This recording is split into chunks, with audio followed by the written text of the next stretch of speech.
നമസ്തേ. ഇന്നത്തെ വീഡിയോയിലൂടെ നമ്മൾ മനസ്സിലാക്കുന്നത് തുലാൻ രാശിയിൽ ലഗ്നമായാലും ചന്ദ്രരാശിയായി ജനിച്ചാലും ആ വ്യക്തിക്ക് എന്തൊക്കെ ഫലങ്ങൾ ഉണ്ടാകുന്നു എന്നതിനെ കുറിച്ചാണ് ഈ വീഡിയോയിലൂടെ പറയാൻ പോകുന്നത്. തുലാൻ രാശിയിൽ ഉൾപ്പെട്ടിരിക്കുന്നത് ചിത്രയുടെ അര, ചോതി, വിശാഖം മുക്കാൽ നക്ഷത്രമാണ്. ഈ നക്ഷത്രങ്ങളാണ് തുലാൻ രാശിയിൽ ഉൾപ്പെട്ടിരിക്കുന്നത്. അതുകൊണ്ട് തന്നെ ഈ നക്ഷത്രക്കാർക്ക് ഈ ഫലം പൂർണ്ണമായും ലഭിക്കുകയും അതുപോലെ ഈ രാശി ലഗ്നമായി വന്നു കഴിഞ്ഞാൽ ഈ ഫലമാണ് ഇവിടെ പറയേണ്ടത്. തുലാൻ രാശി എല്ലാവർക്കും അറിയാം. മേടം രാശി മുതൽ കൂട്ടുമ്പോൾ 7ാമത്തെ രാശിയാണ് തുലാം രാശി. അതായത് തുലാൻ രാശിയുടെ സിമ്പൽ തുലാസേന്തിയ പുരുഷനാണ്. അതായത് ത്രാസ് കയ്യിൽ പിടിച്ചിരിക്കുന്നത് കൊണ്ട് തന്നെ എല്ലാവർക്കും അറിയാം ഇതൊരു ബിസിനസ് രാശിയും അതുപോലെ ഒരു നഗരരാശിയുമാണ് തുലാം രാശി. ഈ രാശിയിൽ ജനിക്കുന്നവർക്ക് പൊതുവെ നിയമപരമായ കാര്യങ്ങളിൽ വളരെ താല്പര്യമുള്ളവരും, അതായത് പോലീസ്, അതുപോലെ അഡ്വക്കേറ്റ് മുതലായ മേഖലയിൽ പ്രവർത്തിക്കുവാൻ താല്പര്യം കാണിക്കുന്നവരായിരിക്കും. ബിസിനസ് സംബന്ധമായ കാര്യങ്ങളിൽ വളരെ താല്പര്യമുള്ളവരായിരിക്കും. ഇവർ എന്ത് കാര്യം ചെയ്താലും ആ കാര്യങ്ങൾക്ക് കണക്കുണ്ടാകണം. ഏത് കാര്യത്തിനും കണക്കുകൾ അപ്പോഴപ്പോഴായി എഴുതി വെക്കുന്നവരുമായിരിക്കും ഈ രാശിയിൽ ജനിക്കുന്നവർ. ഇവർ എന്ത് കാര്യം ചിന്തിക്കുന്നതിന് മുമ്പും 2 വട്ടം ചിന്തിച്ചതിന് ശേഷം മാത്രമേ ആ കാര്യങ്ങളിൽ ഇറങ്ങിത്തിരിക്കാറുള്ളൂ. ദേവബ്രാഹ്മണ സാധു പൂജനരത പ്രാജ്ഞാശുചി സ്ത്രീജിത പ്രാംശു സൂനത നാസിക കൃഷികല ഗാത്രോടനോ അർത്ഥാന്വിത ഹീനാംഗാക്രയ വിക്രയേഷു കുശലോ ദേവദ്യൂനാമ സരുക് ബന്ധൂനാമുപകാരകൃത് വിരിഷിതാസ്തെത്തേച്ചതേ സപ്തമേ.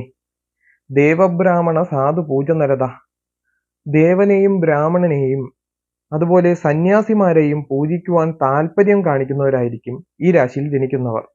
ഈ രാശിയിൽ ജനിച്ചവർ തന്ത്രിമാരോ പോറ്റിമാരോ അങ്ങനെയുള്ള ആൾക്കാരൊക്കെ ആയി മാറുവാൻ സാധ്യതയുണ്ട്. അത് എല്ലാവരും ആകണമെന്നില്ല. രാശിചക്രത്തിലെ മറ്റ് ഗ്രഹങ്ങളുടെ ദൃഷ്ടിയും യോഗവും ഒക്കെ അനുസരിച്ചായിരിക്കും ഫലത്തിന് മാറ്റമുണ്ടാകും. ചിലർക്ക് ചന്ദ്രൻ മാത്രമാണ് ആ രാശിയിൽ നിൽക്കുന്നതെങ്കിൽ വേറെ ദൃഷ്ടിയില്ലാതെ വന്നാലൊക്കെ ഈ ഫലം സ്വീകരിക്കാവുന്നതാണ്. ദേവബ്രാഹ്മണ സാധു പൂജനരത പ്രാജ്ഞ, എല്ലാ കാര്യത്തില് അറിവ് നേടുന്നവനും വിദ്വാനുമായിരിക്കും. ശുചിത്വം വളരെയധികം ഉള്ളവനായിരിക്കും.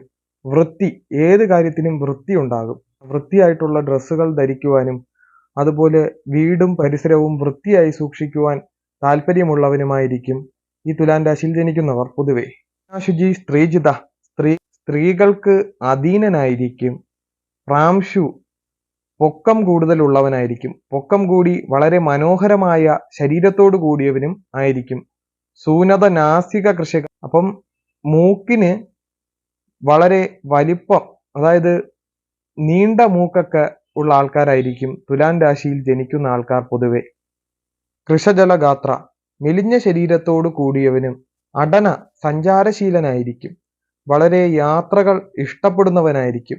എപ്പോഴും യാത്ര ചെയ്യുവാനും എല്ലാ യാത്രാ സംബന്ധമായ പ്രവർത്തികളിൽ താല്പര്യമുള്ളവനും, യൂട്യൂബ് വ്ളോഗറോ മുതലായ കാര്യങ്ങളൊക്കെ ചെയ്യാൻ, ട്രാവൽ വ്ളോഗർ ആയിട്ടുള്ള ആൾക്കാർ, അങ്ങനെയുള്ളവരൊക്കെ ആവാൻ സാധ്യത വളരെ കൂടുതലാണ് ഈ രാശിയിൽ ജനിക്കുന്നവർ. ധാന്യത, ധനികനായിരിക്കും. ഒരുപാട് ധനം കയ്യിലുള്ളവനായിരിക്കും. പല രീതിയിൽ ധനം സമ്പാദിക്കുവാൻ കഴിവുള്ളവനായിരിക്കും തുലാൻ രാശിയിൽ ജനിക്കുന്നവർ. ഹീനാംഗാക്രയ വിക്രയേഷു കുശലോ, ശരീരത്തിന്റെ ഏതെങ്കിലും ഭാഗത്തിന് അംഗവൈകല്യം ഉണ്ടാവുവാൻ സാധ്യത വളരെ കൂടുതലുള്ളവരായിരിക്കും തുലാൻ രാശിയിൽ ജനിക്കുന്നവർ. ചില ആൾക്കാർക്ക് കൈകൾക്കോ കാലുകൾക്കോ എന്തെങ്കിലും വ്യത്യാസം സംഭവിക്കുവാൻ സാധ്യത വളരെ കൂടുതലാണ്. പല ദൃഷ്ടികൾ വന്നു കഴിഞ്ഞാൽ ഈ പറയുന്ന ഫലങ്ങളൊക്കെ അവിടെ മാറ്റം ഉണ്ടാകും. വ്യാഴത്തിന്റെയോ ശുക്രന്റെയോ ബുധന്റെയോ ഒക്കെ ദൃഷ്ടി വന്നു കഴിഞ്ഞാൽ പല പല യോഗങ്ങളും പറഞ്ഞ ഫലത്തിന് ഒരുപാട് മാറ്റം ഉണ്ടാകുവാൻ സാധ്യത വളരെ കൂടുതലാണ്. കുശലോ, ക്രയവിക്രയത്തില് വളരെയധികം താല്പര്യമുണ്ടാകും. വാങ്ങുക വിൽക്കുക ഇങ്ങനെയുള്ള പല രീതിയിലുള്ള ചിന്ത എപ്പോഴും ഇവർക്കുണ്ടാകും. എല്ലാ കാര്യത്തിനെക്കുറിച്ചും ഒരു 2-3 പ്രാവശ്യം ഇവർ എന്തായാലും ചിന്തിക്കും. വാങ്ങിയ സാധനം എങ്ങനെ വിൽക്കാൻ പറ്റും എന്നുള്ള ചിന്തയൊക്കെ ഇവർക്ക് എപ്പോഴും ഉണ്ടാകും. ക്രയവിക്രയേഷു കുശലോ ദേവദ്യൂനാമ സരുക്, അതായത് ദൈവത്തിന്റെ നാമത്തിൽ, അതായത് തൊഴിൽ സ്ഥാനത്ത് ഇവർ വേറൊരു പേരിൽ അറിയപ്പെടും. ഇപ്പം ദേവപൂജയൊക്കെ ചെയ്യുന്ന ആൾക്കാരാണെങ്കിൽ അവർക്ക് 2 പേര് ഉണ്ടാകുവാൻ സാധ്യത വളരെ കൂടുതലാണ്. ദൈവനാമത്തിലും അറിയപ്പെടാം. അല്ലാതെ ജനിക്കുമ്പോഴും 2 പേരുകൾ ഇടുന്നവർ ധാരാളം ഉണ്ടാകാം. അങ്ങനെയുള്ള പേരുകളൊക്കെ ഉണ്ടാകുവാൻ ഈ ലഗ്നത്തിൽ ജനിക്കുന്നവർക്കോ ഈ രാശിയിൽ ജനിക്കുന്നവർക്കോ സാധ്യത വളരെ കൂടുതലാണ്. ബന്ധുക്കൾക്ക് ഉപകാരം ചെയ്തു കഴിഞ്ഞാൽ അത് ലാസ്റ്റ് ഉപദ്രവമായി മാറുവാനുള്ള സാധ്യതയും വളരെ കൂടുതലാണ്. ആർക്ക് ഉപകാരം ചെയ്തു കൊടുത്താലും ഇവരെ ഉപകാരം ചെയ്തു കൊടുക്കുന്നവർ മറക്കും എന്നുള്ളത് തീർച്ചയാണ്. സപ്തമി 7ാമത്തെ രാശിയാണ് രാശിചക്രത്തിൽ. അതായത് മേടം തൊട്ട് എണ്ണുമ്പോൾ 7ാമത്തെ രാശിയാണ് തുലാം രാശി. ഇത്രയും പറഞ്ഞുകൊണ്ട് ഞാൻ എൻ്റെ ഈ ചെറിയ വീഡിയോ ഇവിടെ നിർത്തുകയാണ്. നന്ദി, നമസ്കാരം.